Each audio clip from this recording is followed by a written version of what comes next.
کہ نبی پاک صلی اللہ علیہ وآلہ وسلم کے جو صحابہ کرام ہیں ان کی یہ شان اقدس ہے کہ وہ اپنے دل کے اندر کسی قسم کا بخل نہیں پاتے، بلکہ وہ سخی ہیں اور وہ اپنے مال کو اللہ کی راہ میں خیرات کرتے ہیں، اور جو اپنا مال ہے اس پر ایثار کا جذبہ رکھتے ہیں، اگرچہ ان کو خود بھی ضرورت ہوتی ہے لیکن پھر بھی وہ دے دیتے ہیں۔ لیکن آگے جو اللہ رب العزت نے ارشاد فرمایا وہ بات بڑی سننے والی ہے، اور وہ یہ ہے، اللہ رب العزت فرماتا ہے والذین جاؤوا من بعدہم یقولون ربنا اغفر لنا، فرمایا اور وہ لوگ جو ان کے بعد آئے، یعنی صحابہ کرام علیہم رضوان سے بعد، اس میں 3-4 اقوال ہیں۔ ایک قول یہ ہے کہ جو ہجرت کر کے صحابہ کرام علیہم رضوان آئے تھے ان کے بعد جتنے لوگ آئے یہ ان کی بات ہو رہی ہے، اور دوسرا یہ ہے کہ اس سے مراد جو صحابہ کرام کے بعد لوگ آئے یعنی تابعین، اور ایک قول یہ ہے کہ صحابہ کرام کے بعد قیامت تک کے لیے جتنے ہم سب لوگ ہیں، یہ ہم سب کے لیے بھی یہی حکم ہے کہ صحابہ کرام علیہم رضوان کے لیے ہم یہ دعا کریں کہ یا اللہ ان کی بخشش و مغفرت فرما، اور ساتھ یہ کہیں کہ یا اللہ ہمارے دلوں میں ان کے بارے میں کسی قسم کا بغض، کینہ اور حسد نہیں ہونا چاہیے، ہمارے دلوں کو ان کے بارے میں ستھرا فرما دے۔ اب یہ قرآن مجید برہان رشید کی آیت طیبہ ہے جس میں فرمایا والذین جاؤوا من بعدہم، اور وہ لوگ جو ان کے بعد آئے صحابہ کرام کے بعد، اور کیا کہتے ہیں؟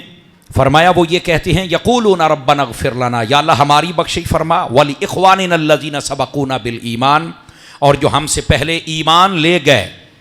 فرمایا کیا مطلب ہے کہ جو ایمان لائے تھے اور نیک اعمال کرتے رہے اور اس کے بعد وہ پردہ فرما گئے، ان کی بھی بخشش و مغفرت فرما۔ اور اگر بندے کو عقل ہو تو یہاں سے یہ سمجھ آ جاتی ہے کہ اپنے سے پہلے جو فوت ہو جائے ان کے لیے مغفرت کی دعا کرنے کی اجازت ہے، اور یہ صحابہ کرام علیہم رضوان کی سنت بھی ہے اور تابعین کی سنت بھی ہے، اور یہ قیامت تک کے ایمان والوں کو حکم بھی ہے کہ تم نے بھی ایسے ہی اپنے سے پہلے گزر جانے والوں کے لیے مغفرت کی دعا کرنی ہے، اپنی بھی اور ان کے لیے بھی۔ اور یہ بھی کہنا ہے وَلَا تَجْعَلْ فِي قُلُوبِنَا غِلًّا لِّلَّذِينَ آمَنُوا، یہ ایمان والے ہم سے پہلے گزر گئے، یا اللہ ان کے بارے میں ہمارے دلوں میں کبھی بغض، کینہ اور غل، یہ نفرت اور دشمنی اور عداوت کو کہتے ہیں، یا اللہ کبھی جو پاک گزر گئے، جو شانوں والے گزر گئے، ان کی ہمارے دلوں میں صرف محبت رکھنی ہے، نفرت کبھی نہ پیدا فرمانا۔ انک رؤوف الرحیم، بے شک تو بخشنے والا اور مہربان ہے۔ اب یہاں پر 2-3 باتیں سمجھنے والی ہیں۔ نبی پاک صلی اللہ علیہ وآلہ وسلم آپ کے صحابہ کرام کی بات ہو رہی ہے۔ آپ نے سابقہ جمعۃ المبارک میں بھی سنا کہ صحابہ کرام علیہم رضوان کا جو جذبہ تھا اپنا مال خیرات کرنے کا، نبی پاک کے حکم ماننے کا، اس کو بیان کیا گیا، اور کس انداز سے؟ فرمایا کہ صحابہ کرام کو حاجت ہوتی تھی لیکن پھر بھی وہ اپنے مال کو اللہ کی راہ میں خیرات کرتے تھے، اور یہ کس لفظوں کے ساتھ بیان کیا گیا؟ فرمایا وَيُؤْثِرُونَ عَلَىٰ أَنفُسِهِمْ وَلَوْ كَانَ بِهِمْ خَصَاصَةٌ، وہ اثار کرتے تھے اپنے مال کو، اور میں نے آپ کو بتلایا کہ وہ کیا تھا کہ بنو نذیر کا جب مال ملا تو صحابہ کرام علیہم رضوان سے نبی پاک نے کہا، بالخصوص جو انصاری صحابہ تھے مدینے والے، کہ آپ سے میں نے کہا تھا کہ آپ اپنا مال میرے صحابہ کو آدھا دے دیں، اب آپ اپنا مال اپنے پاس رکھیں اور یہ میں صحابہ میں تقسیم کر دیتا ہوں جو مکے سے ہجرت کر کے آئے۔ تو مدینے والوں نے کہا یا رسول اللہ صلی اللہ علیہ وسلم، ہم نے جو وعدہ کیا تھا کہ ہم اپنا آدھا مال دیں گے، آدھی جائیداد دیں گے، ہم اس بات پر قائم ہیں، آپ وہ مہاجرین میں بانٹ دیں، جو یہ مال ہے اس سے میں بھی ہم نہیں لیں گے، یہ بھی آپ ان مہاجرین کو عطا فرما دیجیے۔ تو اللہ نے صحابہ کرام کے ترانے قرآن مجید میں ارشاد فرمائے کہ یہ تو مال کی طرف توجہ نہیں کرتے حالانکہ ان کو حاجت ہوتی ہے، اور میرا رب فرماتا ہے وَمَن يُوقَ شُحَّ نَفْسِهِ فَأُولَٰئِكَ هُمُ الْمُفْلِحُونَ، اور یہ جو علامت ہے یہ علامت سخاوت کی ہوتی ہے، بخل کی نہیں ہوتی، اور جو اپنے آپ کو سخاوت میں لے گیا اور بخل سے بچا لیا، اللہ فرماتا ہے وہ کامیاب ہو جاتا ہے، اور یہ صحابہ کرام کی کامیابی کی بات ہو رہی ہے۔ اور یہاں نبی پاک صلی اللہ علیہ وسلم سے جب پوچھا گیا کہ یہ جو شح ہوتا ہے یہ کیا ہوتا ہے، تو رحمت عالم صلی اللہ علیہ وسلم آپ کے فرامین کے مطابق علماء تفسیر کہتے ہیں شح یہ بخل کو کہتے ہیں، یہ کنجوسی کو کہتے ہیں۔ اور یہاں سنیے حدیث پاک، نبی پاک علیہ السلام نے ارشاد فرمایا دنیا میں کوئی قوم ایسی نہیں ہے جس میں سخی بھی نہ ہوں اور بخیل بھی نہ ہوں، یعنی جو بھی قوم اور قبیلہ اور ملک ہوگا اس میں سخی بھی ہوں گے اور کنجوس بھی ہوں گے. فرمایا ایک میری قوم صحابہ کرام کی قوم ایسی ہے, اور بالخصوص مدینے کے جو انصار صحابہ ہیں وہ, فرمایا ان میں کوئی ایک بخیل نہیں ہے, سارے کے سارے اللہ رب العزت نے مجھے سخی عطا فرمائے ہیں. یہ حدیث شریف ہے باقاعدہ طور پر. اور دوسری بات, نبی پاک صلی اللہ علیہ وآلہ وسلم آپ نے ارشاد فرمایا جس بندے پر زکوٰۃ فرض ہو جائے وہ ادا کر دے. نمبر 1. نمبر 2, فرمایا جب اس کے پاس مہمان آئے تو مہمان کی مہمان نوازی خوشی دل کے ساتھ کرے, تنگی دل کے ساتھ اس کی مہمان نوازی اور تواضع نہ کرے, خوشی کے ساتھ کرے. اور تیسری بات, جب کسی کو ضرورت اور مدد کی حاجت ہو اور یہ کر سکتا ہو تو اس کی ہیلپ کر دے. فرمایا جو یہ 3 کام کر لے سمجھو کہ اس نے اپنے آپ کو بخل اور کنجوسی سے نکال کر سخاوت کے دائرے میں داخل کر لیا ہے. یہ نبی پاک علیہ السلام فرماتے ہیں. اب اس کے بعد اگلی بات بھی نبی پاک تیسری حدیث شریف فرض کر رہا ہوں. میرے آقا کریم صلی اللہ علیہ وآلہ وسلم آپ نے ارشاد فرمایا لوگوں کبھی ظلم نہ کرنا. کیوں؟ فرمایا ظلم کرنے والا قبر میں بھی اندھیرے میں رہتا ہے اور حشر والے دن بھی اس کے ارد گرد اندھیرا ہوگا, اسے کچھ نظر نہیں آئے گا. فرمایا یہ اندھیرا ہوگا, یاد رکھ لیجئے, ظلم نہ کبھی کرنا.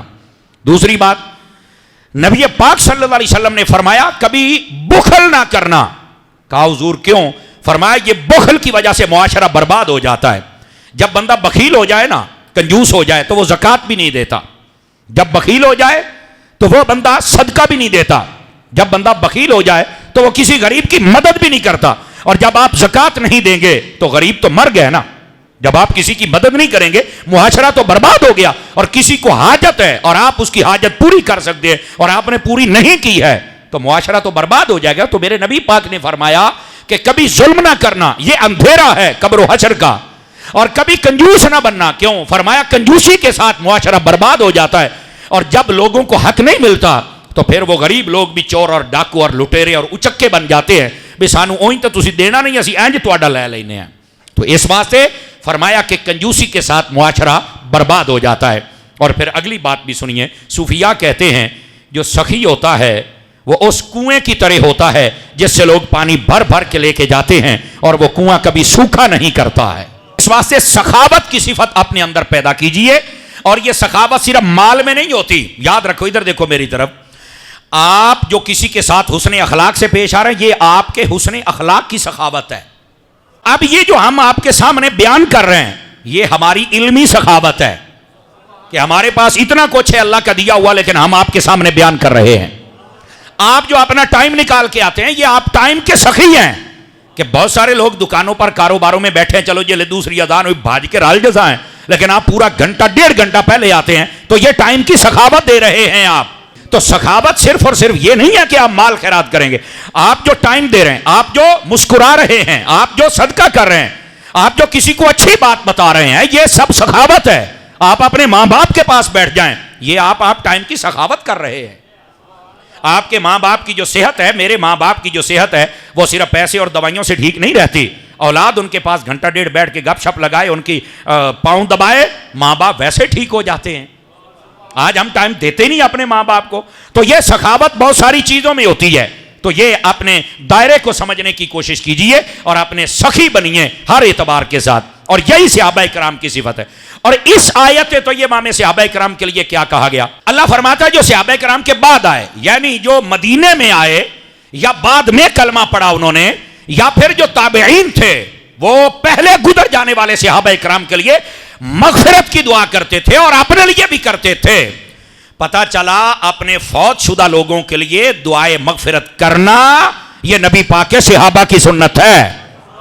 اور بعض لوگ کہتے ہیں تم یہ دعا کرتے ہو مغفرت کی, اور ہماری اس دعا کو 30 کا ختم یا 7 کا یا 20 کا 40 کا سالانہ برسی یہ نام ہے, ورنہ یہ دعا ہوتی ہے. تو ہم سے پوچھے یہ کہاں لکھا ہے؟ میں نے کہا بیٹے سورۃ الحشر 28ویں پارے میں لکھا ہے کہ اپنے مرنے والوں کے لیے دعا کی جاتی. حالانکہ صحابہ کرام علیہم رضوان یہ وہ عظیم المرتبت ہستیاں ہیں جن کے بارے میں قرآن نے فیصلہ کر دیا وَكُلًّا وَعَدَ اللَّهُ الْحُسْنَىٰ, فرمایا یہ سارے کے سارے جنتی ہیں. اولئک هم الفائزون, فرمایا یہ سارے کے سارے کامیاب ہیں. اولئک هم المفلحون, فرمایا سارے کے سارے فلاح پا گئے. یہ جب اللہ نے ان کی کامیابی, ان کی فلاح, ان کی جنت کا اعلان کر دیا تو پھر بھی ان کے لیے یہ دعا، اس کا کیا مطلب ہے؟ اس کے دو مطلب ہے، سن لو۔ پہلا مطلب یہ ہے کہ یہ مسئلہ واضح کیا جائے کہ جب بھی کوئی مسلمان فوت ہو جائے تو زندہ بندہ اس کے لیے دعا کر سکتا ہے۔ اور دوسرا مطلب یہ ہے اگر کوئی مرنے والا گناہگار ہوتا ہے، جب اس کے لیے مغفرت کی دعا کی جائے تو اللہ اس کے گناہ مٹا دیتا ہے، اور جب کوئی نیک فوت ہو جائے اس کے لیے دعائے مغفرت کی جائے تو اللہ تعالیٰ اس کے درجے بلند فرما دیتا ہے۔ تو صحابہ کرام اہل بیت اطہار رضوان اللہ علیہم اجمعین، ان کے لیے اور انبیاء کے لیے جو دعا کی جاتی ہے اس کا مطلب یہ نہیں ہوتا کہ یہ گناہگار ہیں اور ان کی بخشش ہو رہی ہے، بلکہ اس کا مطلب یہ ہوتا ہے کہ اللہ تعالیٰ کی بارگاہ کے یہ مقبول اور خاص اور نیک بندے ہیں، ہم دعا کر رہے ہیں تاکہ اللہ ان کے درجات کو بلندی عطا فرما دے۔ تو صحابہ کرام کے لیے دعا کرنا یہ تو قرآن مجید سے ثابت ہے، اور یہ ایمان والوں کا طریقہ ہے، اسی واسطے ایمان والے آج تک دعا کرتے ہیں۔ اور میں آپ کی خدمت میں ایک بات بھی بتلاؤں، یہ جب کوئی فوت ہو جائے تو دعا سے بھاگا نہ کریں۔ کتنے بے وقوف لوگ ہوتے ہیں جو جنازہ پڑھنے کے بعد بھاگ نکلتے ہیں، نہیں دعا نہیں مانگنی چاہیے، ویچ ہے۔ خدا کا خوف کرو، نبی پاک صلی اللہ علیہ وسلم کی احادیث کا مطالعہ کر لو یار، کچھ نہیں ہوتا۔ نبی پاک نے فرمایا، مشکات میں حدیث ہے، وَإِذَا صَلَّيْتُمْ عَلَى الْمَيِّتِ فَأَخْلِصُوا لَهُ الدُّعَاءَ، فرمایا جب تم میت پر جنازہ پڑھ چکو تو خالصتاً میت کے لیے دعا مانگا کرو۔ اگر یہاں پر ان لوگوں کو سمجھ آئے جائے یہ لفظ فا یہ تاکید کے لیے ہے، تاکید کا مطلب ہوتا ہے ایک کام پہلے ہو جائے اور دوسرا بعد میں فوراً کیا جائے، تو اس کا مطلب ہے پہلے جنازہ پڑھا جائے بعد میں دعا مانگی جائے۔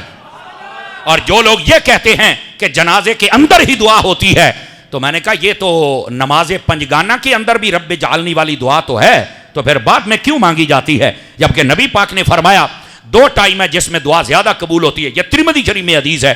پوچھا گیا کب کب؟ فرمایا من دبر الصلوات المکتوبات ومن جوف اللیل الاخر، آخر فرمایا ایک تہجد کے ٹائم دعا زیادہ قبول ہوتی ہے، اور ایک فرض نماز پڑھنے کے بعد دعا کی جائے تو رب زیادہ قبول کرتا ہے۔ اب فرض نماز میں دعا تو ہے تو بعد میں کیوں کہا قبول ہوتی ہے؟ تو میں نے کہا جنازہ نماز بھی ہے فرض بھی ہے، جنازہ یہ نماز بھی ہے، نماز جنازہ ہے نا، اور یہ فرض بھی ہے، لیکن فرق یہ ہے کہ فرض عین نہیں فرض کفایہ ہے، بس صرف اتنا فرق ہے۔ تو اس کے بعد اگر دعا کی جائے تو کیا مطلب ہے؟ جیسے فرض نماز میں دعا ہے اور بعد میں جائز ہے، ایسے ہی جنازے میں دعا ہے تو بعد میں بھی جائز ہے۔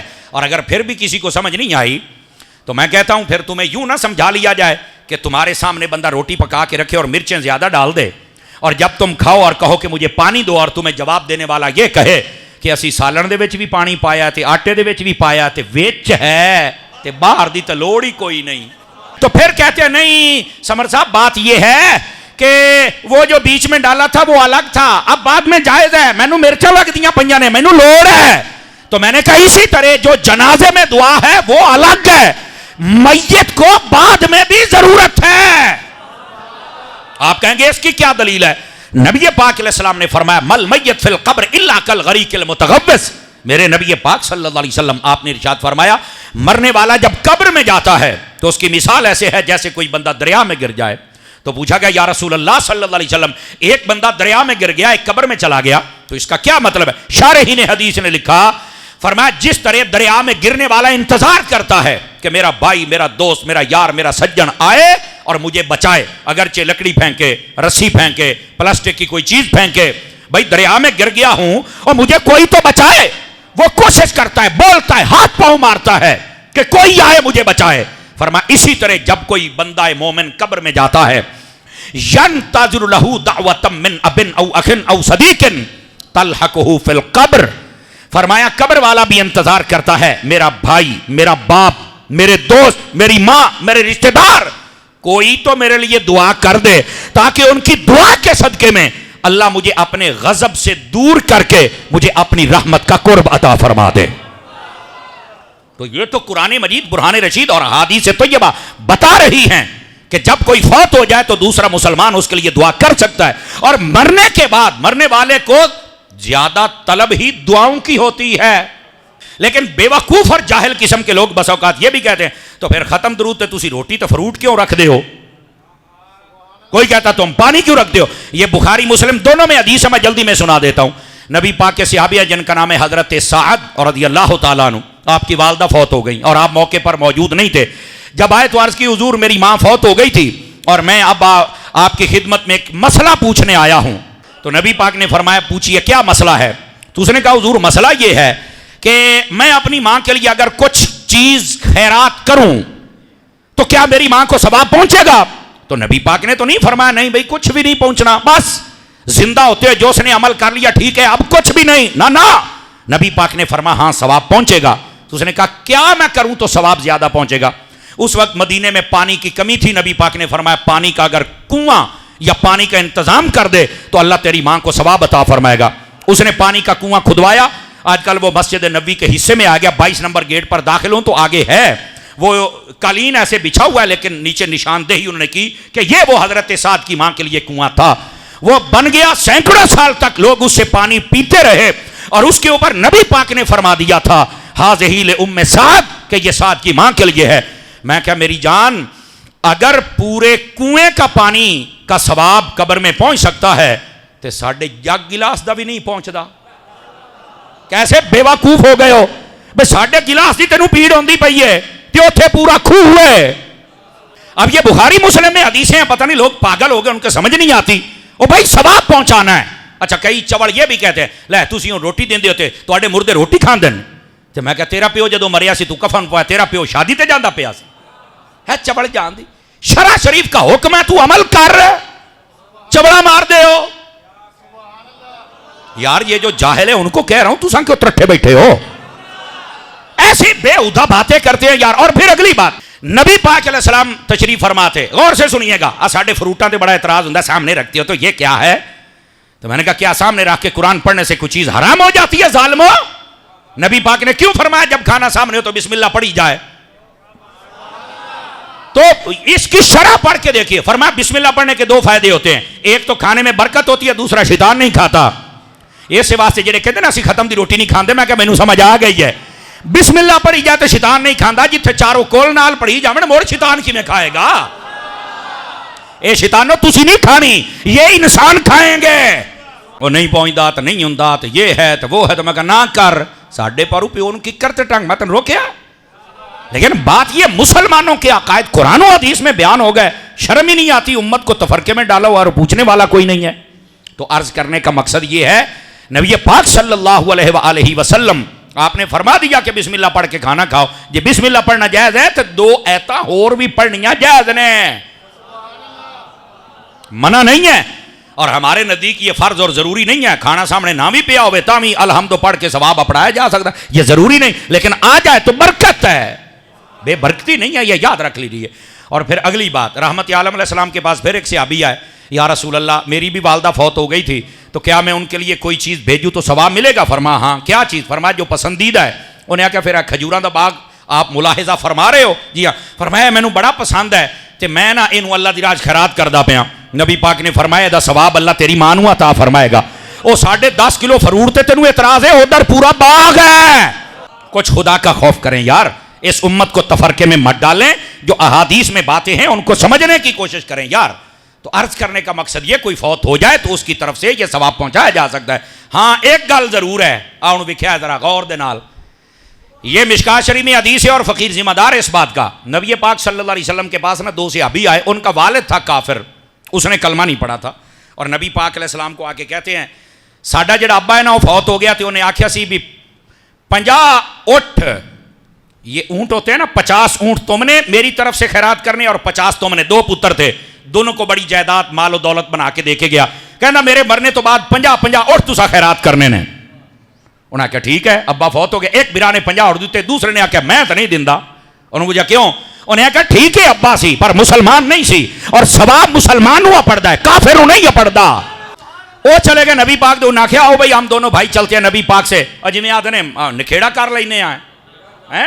نبی پاک علیہ السلام کی خدمت میں آئے، یا رسول اللہ صلی اللہ علیہ وسلم یہ ہمارا مسئلہ ہے. نبی پاک نے فرمایا ادھر دیکھنا، آپ نے فرمایا جب کوئی بندہ مسلمان ہو اس کی طرف سے تصدقتم عنہ او حججتم عنہ، فرمایا بالغہ ذالک لو کان مسلما، فرمایا اگر مرنے والا مسلمان ہو تو اس کی طرف سے حج کرو تو تب بھی ثواب جاتا ہے، صدقہ کرو تب بھی ثواب جاتا ہے، خیرات کرو تب بھی ثواب جاتا ہے.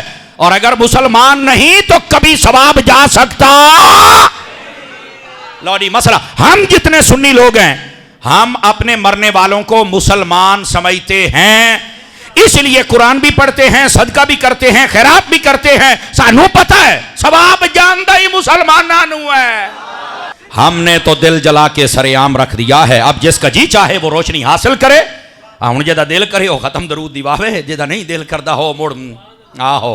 تو صحابہ کرام علیہم رضوان کا یہ طریق قرآن مجید میں ہے کہ جو بعد میں آنے والے تھے وہ پہلے فوت ہو جانے والوں کے لیے دعائے مغفرت کرتے تھے اور ان کے صدقے میں. اور اگلی بات ادھر دیکھو، صحابہ کرام کہتے تھے یا اللہ جو ہم سے پہلے گزر گئے ہمارے دلوں میں ان کے بارے میں کبھی نفرت نہ پیدا کرنا، ہمارے دلوں میں ان کی محبت پیدا کرنا. اور غور سے سنیے، نبی پاک صلی اللہ علیہ وسلم نے فرمایا اس وقت تک قیامت نہیں آئے گی اور یہ امت ختم نہیں ہوگی جب تک کمینے لوگ پہلے اچھے لوگوں پر لان تان نہ کریں.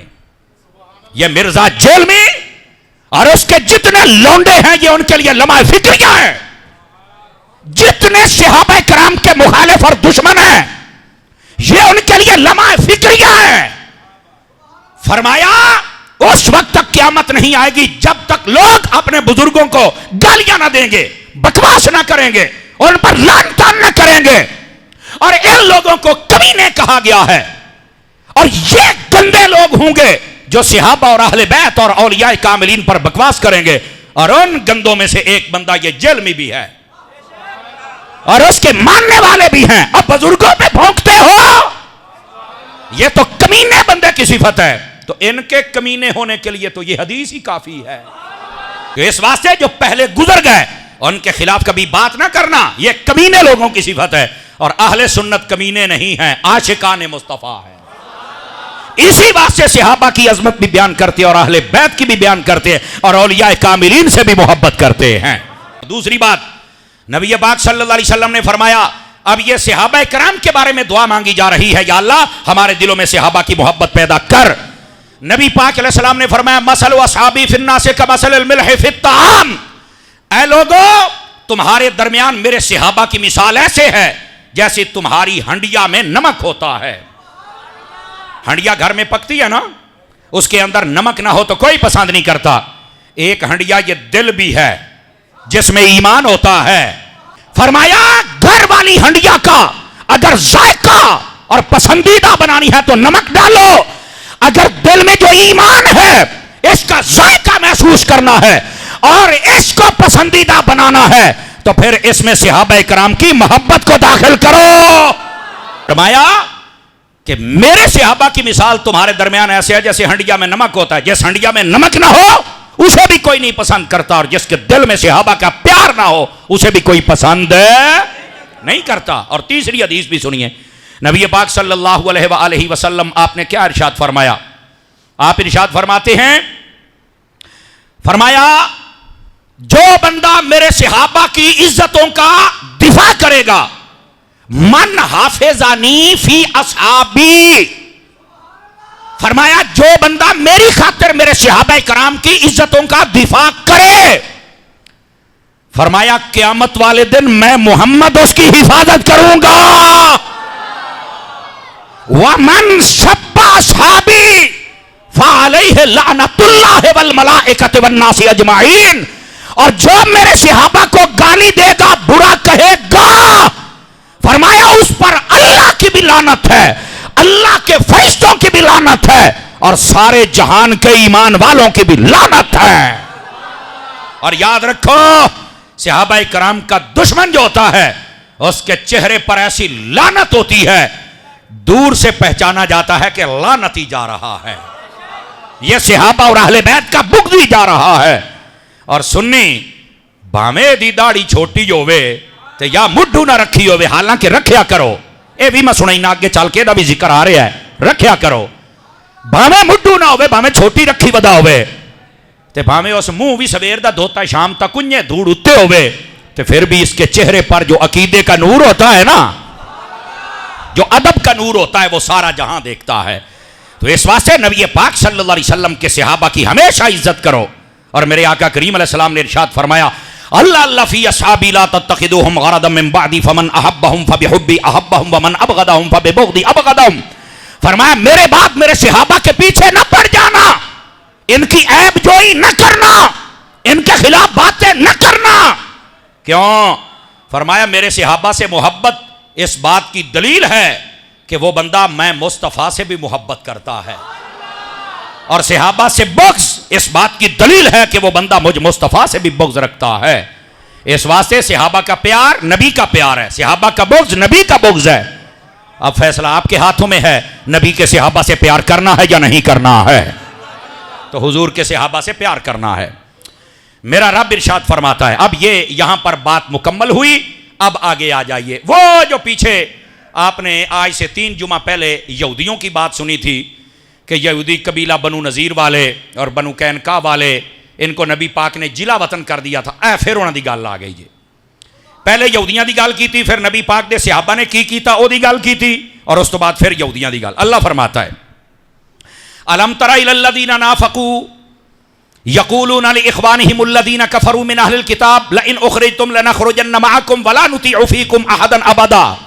اے ان ذرا اللہ دا کلام سنیا جی. اللہ نے فرمایا اے محبوب کیا آپ نے نہیں دیکھا منافقانوں جنہوں نے یہودیوں کو یہ کہا تھا کہ جب مسلمان تمہیں کہیں نا یہاں سے نکل جاؤ، تو منافقوں نے کہا تھا کہ یہودیوں تم نہ نکلنا، ہم تمہارے ساتھ ہیں، ہم تمہارے ساتھ لڑیں گے.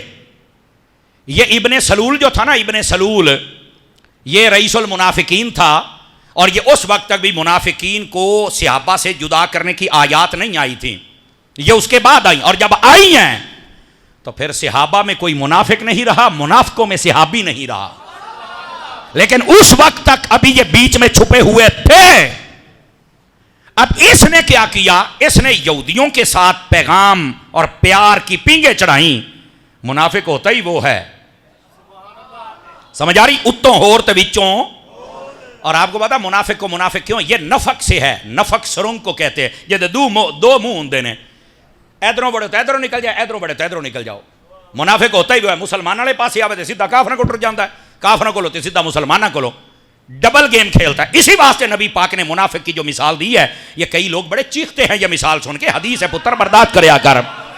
نبی پاک نے فرمایا منافق کی مثال اس بکری کی طرح ہے جو ریوڑ کے ہر بکرے کو خوش رکھتی ہے. یہ نبی پاک نے مثال دی. اور ایک میں ہے منافق اس بکری کی طرح ہے جو دونوں ریوڑوں کے درمیان کدی ادھر جا کے نا بکرے خوش کر دی، کدی ادھر جا کے نا بکرے خوش کر دیجئے. یہ منافق وہ ہوتا ہے. یہ نبی نے مثال دی ہے. یہی تو میں نے مثال دی تھی، مولوی چیخا تھا، میں کہا تم ہی منافق ہیں، اس واسطے تیریاں چیخا پہیاں نکل دیاں نے. ہن حدیثاں نہ سنائیے، حدیثاں سنا مانگے تو تیرے ورگے منافق باہر نکلن گے نا. اور نکلا ہے وہ منافق. تو میں آپ کی خدمت میں عرض کر رہا ہوں نبی پاک صلی اللہ علیہ وسلم منافق کے بارے میں یہ ارشاد فرمایا. اور یہ دو نفق سرنگ کو کہتے ہیں، دو منہ آڑا، مسلمانہ نال مسلمان، منافقہ نال منافق، کافرہ نال کافر، یہودیہ نال یہودی. سمجھ آ رہی ہے؟ اس واسطے کو منا ڈموئی ہوں دی نا، ڈموئی اے مذہبی ڈموئی ہوں دی ہے. منافق مذہبی ڈموئی ہوں دی ہے، دو منہ ہیں، ادھر بھی ادھر بھی. اور جو ایمان والا ہوتا ہے اس کا ایک ہی منہ ہوتا ہے، کیونکہ وہ کہتا ہے سر ہے وہ سر جو تیرے قدموں پہ قربان گیا ہے ہی ایک، تیرے قدموں پہ قربان گیا ہے. تو اس واسطے اپنے آپ کو سمجھو اور منافقت کی لائن سے نکلا سارے اور ایمان کی لائن میں آ جاؤ. منافقوں نے اور ابن سلول نے یہودیوں سے کہا کہ مسلمانوں کا نبی تمہیں نکالنا چاہتا ہے، تم نے نہیں نکلنا. اور اس نے کہا میرے پاس 2000 بندے ہیں، بڑے جوان ہیں، تلواریں ہمارے پاس ہیں، جب مسلمانوں کا نبی اور مسلمان تم پر حملہ کریں گے نا تے ویکھیا پھر ساڑیاں آؤنیاں تے جدو اسی آواں گے نا تے اسی جیت جاواں گے. وہ جو ہوئی بن اختب تھا یہودی، وہ اس کی باتوں میں آ گیا کہ یار ہمیں تو سپورٹ مل گئی ہے. حالانکہ اسے نہیں پتا تھا منافق جڑا نبی دا نہیں بن سکیا، تیرا کیویں بنے گا. یہ تو صرف یہ چاہتا تھا کہ یہودیوں کے ساتھ جنگ ہو جائے اور آپ پہ یہ رولا مک جاوے. لیکن اسے نہیں پتا تھا یہ رولا نہیں ہے، یہ حق اور باطل کو واضح کیا جا رہا ہے اور یہودیوں کو یہاں جلا وطن کرنا تھا. اب جب مسلمانوں نے نبی پاک علیہ السلام سمیت چل کے ان کو کہا کہ یہاں سے جلا وطن ہو جاؤ ورنہ تیار ہو جاؤ لڑنے کے لیے، تم یہاں نہیں رہ سکتے، تو انہوں نے انتظار کیا کہ ہمارے پاس کوئی بندے آ جائیں منافقوں کے پر منافقان. اللہ فرماتا ہے آپ نے نہیں دیکھا محبوب وہ جو منافق تھے جو اپنے بھائیوں یہودیوں سے کہتے تھے کہ جب یہ تمہیں نکالیں گے تو ہم بھی تمہارے ساتھ نکلیں گے اور ہم کبھی بھی یہ نہیں ہو سکتا کہ تمہیں تنہا چھوڑ دیں. اللہ فرماتا ولا نطیع فیکم احدا ابدا، اینا کبھی بھی کوئی نہیں آنا. وَإِن قُوتِلْتُمْ لَنَنْصُرَنَّكُمْ، وہ یہ کہتے تھے کہ جب تم سے لڑائی ہوگی تو ہم مدد کریں گے. وَاللَّهُ يَشْهَدُ إِنَّهُمْ لَكَاذِبُونَ، فرمایا محبوب اللہ جاندا ہے منافق سارے جھوٹ بول دے پے نے. قرآن مجید نے بات ہی واضح فرما دی. اور آگے کیا کہا؟ لَإِنْ أُخْرِجُوا لَا يَخْرُجُونَ مَعَهُمْ، فرمایا محبوب پھر تسا ویکھیا نہیں کہ جس لئے اسی انہاں نوں گھروں کڈیا یہودیاں نوں تے کوئی منافق بھی نہیں آیا. یہودیوں کو جب نکالا گیا کوئی منافق بھی نہیں آیا. وَلَا إِن قُوتِلُوا لَا يَنْصُرُونَهُمْ، اور جب لڑائی ہوئی تو کوئی بھی نہیں آیا. سارے آنکھیں آپ پہ مرو. منافق منافق ہوتا ہے، جھوٹا جھوٹا ہوتا ہے. وَلَا إِن نَصَرُوهُمْ لَيُوَلُّنَّ الْأَدْبَارَ، اور اگر ان کی مدد کریں گے بھی صحیح نا تے بھاج فوراً جانا ہے، ٹکنا نہیں. اور آگے کیا؟ ثُمَّ لَا يُنْصَرُونَ، اور ان کی کوئی مدد کرنے والا نہیں ہوگا. آگے اللہ فرماتا ہے کیوں وہ منافق کیوں نہیں آئیں گے، وجہ کیا ہے؟ فرمایا لَأَنْتُمْ أَشَدُّ رَهْبَةً فِي صُدُورِهِم مِّنَ اللَّهِ، اے جڑا منافق ہے نا، اے ہن نبی پاک دے صحابہ دے نال کلام ہو رہا ہے. فرمایا صحابیو تہاڈا مقام اے وے، تہاڈی جرت اتنی ہے کہ منافق اونا اللہ کولو نہیں ڈردا جنہ صحابیاں کولو ڈردا ہے. اے اللہ قرآن فرما رہے ہیں لَأَنْتُمْ أَشَدُّ رَهْبَةً فِي صُدُورِهِم مِّنَ اللَّهِ، فرما اللہ سے زیادہ تو ان کے دلوں میں تمہارا ڈر ہے. اے نہ مینوں ابو بکر نے چھڑنا ہے نہ عمر نے چھڑنا ہے، تے جے آ گیا علی کہ کون چھڑے گا؟ سمجھ آ رہی میری بات؟ تو فرمایا اے تو پہلے ڈرے پھر دینے تواڈے تو ہیں. اس کا مطلب کئی لوگ ہوتے ہیں جو اللہ سے کم ڈرتے ہیں اور لوگوں سے ڈرتے ہیں، لوگوں سے زیادہ ڈرتے ہیں، اور یہ منافق ہوتا ہے.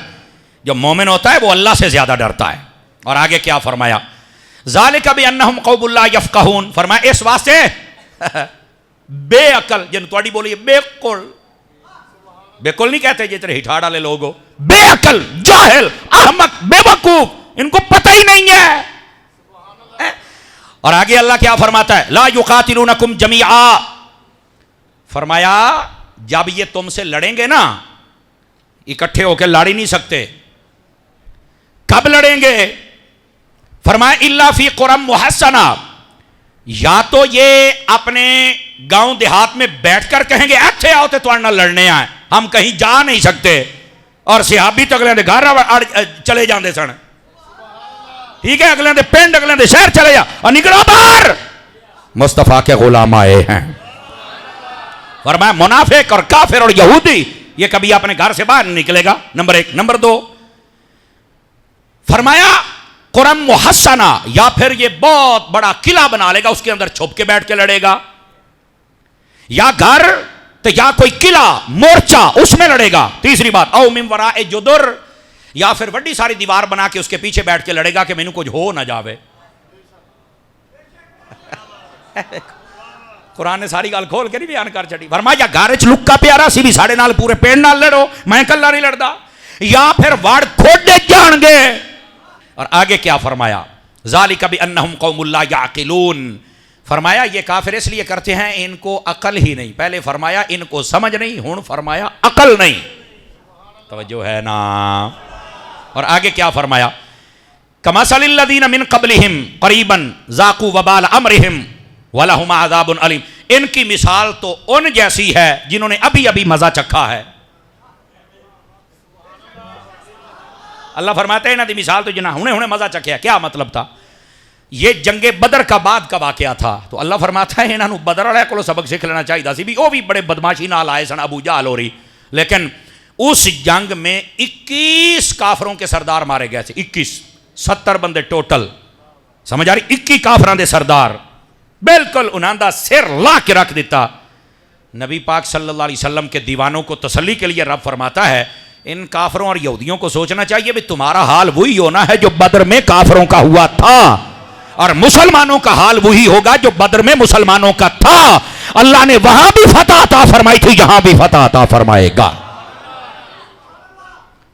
لیکن قوم اللہ یعقلون، انہوں عقل ہوئے تا. اور آگے فرمایا کمثل الشیطان اذ قال للانسان اکفر فلما کفر قال انی بریء منک انی اخاف اللہ رب العالمین. اب یہ بھی سنیے، ادھر دیکھیے. آپ کو پتہ ہے یہ جو جنگ بدر ہوئی تھی یہ کس کے کہنے پر ہوئی تھی؟ پتہ ہے آپ کو؟ ساری کی ساری شیطان کے کہنے پر ہوئی تھی. سارے چوپ بیٹھے. یہ شیطان کے کہنے پر ہوئی تھی. شیطان نے نا انسانی شکل میں آ کے سب کو ورغلایا، ورغلانے کے بعد تیار کر کے لے کے آیا.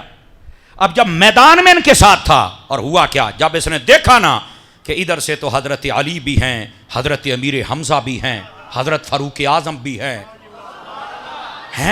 اس نے جب ہوئے ہوئے ہوئے انہوں نے جو حملہ 8 تلواراں سن، صرف 8